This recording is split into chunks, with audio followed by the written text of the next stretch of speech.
This is arguably the easiest, crispiest fried chicken recipe you'll ever need. Juicy, budget-friendly, and perfect for quick meals. Today, we're making chicken katsu. In this video, I'm going to show you how to make your katsu extra juicy, and we'll make the perfect tonkatsu sauce to pair it with. Be sure to stick around until the end of the video where I'll show you the complete list of ingredients with their approximate cost. And if you want to skip straight to that, the timestamp is already in the description. Let's get started. To make our katsu extra juicy, we'll start by making a simple saltwater brine. In a large bowl or container, pour in 500 ml of water and add about 25 to 30 grams of salt. If you're not sure about the saltiness, start with 25 grams. Your brine should taste like mild seawater, flavorful but not overly salty. Next, let's fillet our chicken. For this recipe, I'm using about 600 grams of chicken breast, roughly 2 whole pieces. But if you prefer chicken thighs or even pork, you can use that too. Remove the skin off. If your chicken breast is bone-in, keep your knife as close to the bone as possible and slide it along the rib section to remove the meat cleanly. This helps you save as much of the meat as possible. Repeat the same steps on the other side. After that, you'll be left with the chicken carcass. You can use it to make a flavorful stock for other dishes later on, but of course that is totally up to you. Next, remove the chicken tenders. These are the small strips of meat attached to the underside of the breast. These tenders cook faster than the main breast, so you can either cook them separately or save them for another recipe like stir fry or nuggets. If you want to skip the previous steps, you can just buy boneless chicken breast, which most people do for katsu. Slice through the middle to butterfly it open. Use gentle sawing motions and keep the knife almost parallel to the board for a clean, even cut. Before doing this step, it's a good idea to chill or lightly freeze the chicken first because cold chicken is easier to handle and slice.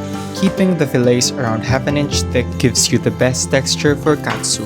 You've probably seen the cling wrap technique in most recipes, but in this recipe, I'm skipping that step. Personally, I find it a bit tedious. Instead, I'll just lightly flatten the fillets using my hands and the knife. I believe that's enough to even out the thickness and help the chicken cook evenly. Place the filleted chicken breast in the saltwater brine. Most people suggest brining the chicken for 30 minutes to an hour, but I almost always brine this for at least 24 hours. This gives the chicken maximum flavor and juiciness. I'll finish filleting the rest of the chicken off camera, then let it brine in the fridge overnight. If you're short on time, 30 minutes of brining is still okay. After brining the chicken overnight, they're now ready to be breaded. As you can see, I've already drained off the saltwater brine.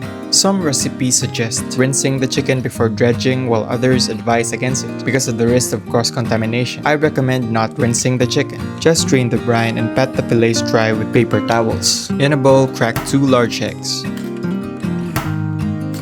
Add a pinch of salt and whisk until fully combined. Next, add half a cup of flour into a flat tray and season it with salt, some paprika,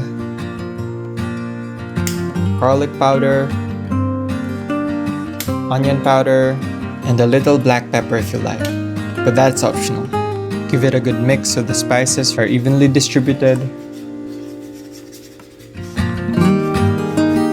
Next, add about 3 cups of Japanese breadcrumbs or panko breadcrumbs into a separate tray. Season them with the same mix, some salt, some garlic powder, some onion powder, and paprika. To prevent your seasonings from clumping up, make sure to keep them inside the fridge to keep them dry. Most traditional recipes don't season the panko this heavily, so if you prefer, you can just use salt and pepper. Now it's time to dredge the chicken. Start by coating each fillet in the seasoned flour, making sure every side is covered. Shake off any excess flour so the egg will stick better. After the flour, dip the fillet into the beaten eggs, ensuring it's fully coated. Make sure all the excess egg drip off. This will prevent a soggy coating. Finally, put the fillet into the seasoned panko, covering it evenly in all sides. Press gently but firmly so the crumbs stick well, ensuring they don't all fall off when we fry the chicken later. Shake off the excess. Again. Chicken to the flour, make sure to coat all sides, then into the beaten eggs, and finally press it into the seasoned panko so it's fully coated, then repeat this for the remaining fillets. Use the wet hand, dry hand method.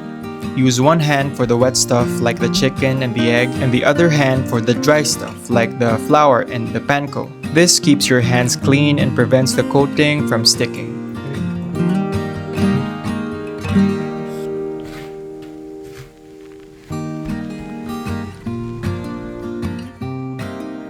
Now we're ready to fry the chicken. I used a wide stainless steel pan big enough to fry the fillets in. Pour in about 1.5 to 2.5 cups of oil. You don't need to be exact. Just add enough oil to reach halfway up the fillet. I used a mix of leftover oil from a previous fried dish and some fresh oil. The leftover oil adds extra flavor while the fresh oil helps maintain a clean, consistent frying temperature so the chicken cooks evenly without tasting overly quote-unquote used. This way you get that perfect balance of flavor and crispiness. Heat up the oil to around 170 Celsius or 340 Fahrenheit. If you don't have a thermometer, you can use a barbecue stick or a barbecue skewer or a toothpick. Just stick it into the oil, and once you see it bubble steadily, the oil is ready for frying. Next, carefully drop the chicken fillet into the hot oil. Fry each piece one at a time so they cook evenly. Don't overcrowd the pan. Cook for about 3 to 4 minutes per side, depending on the thickness, until the coating is golden brown and crispy, and the chicken is cooked through.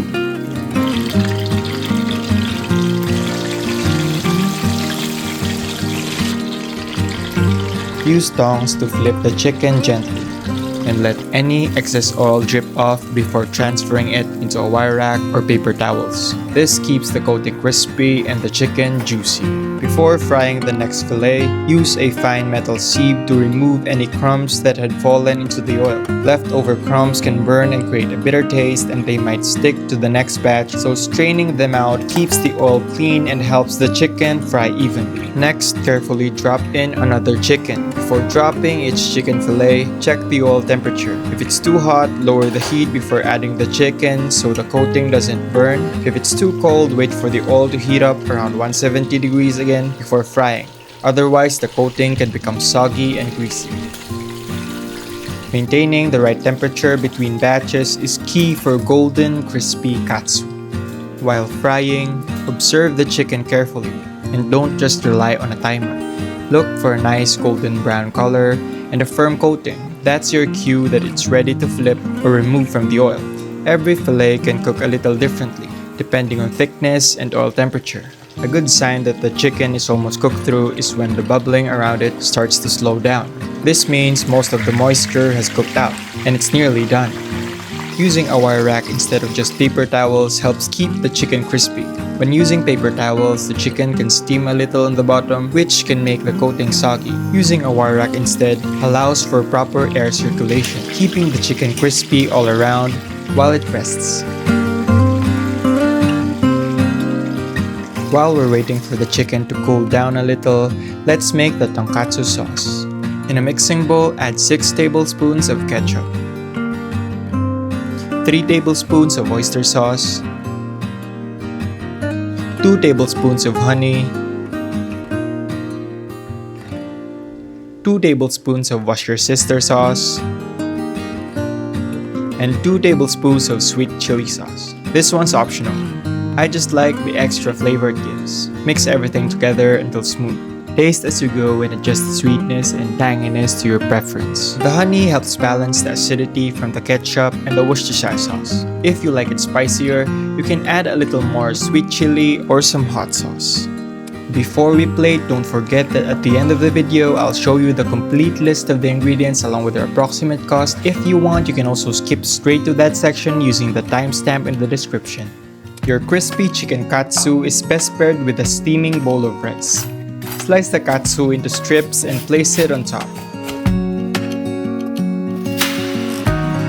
Drizzle some of our homemade tonkatsu sauce over the chicken. For an optional extra touch of flavor, sprinkle a little furikake on top. It adds a nice umami boost and makes the dish look even more appetizing.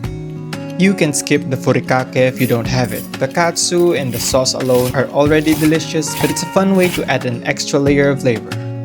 For an extra creamy texture, other people like to add a drizzle of Japanese pink on top. It adds a rich, savory layer that pairs really well with the crispy chicken and tangy tonkatsu sauce. Personally, I like to eat this dish without the mayo, so let's taste the one I made earlier.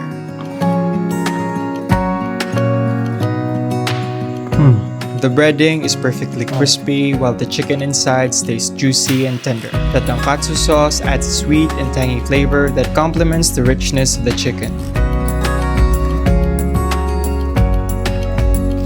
You can really taste all the layers, the lightly seasoned coating, the juicy meat, and that delicious sauce.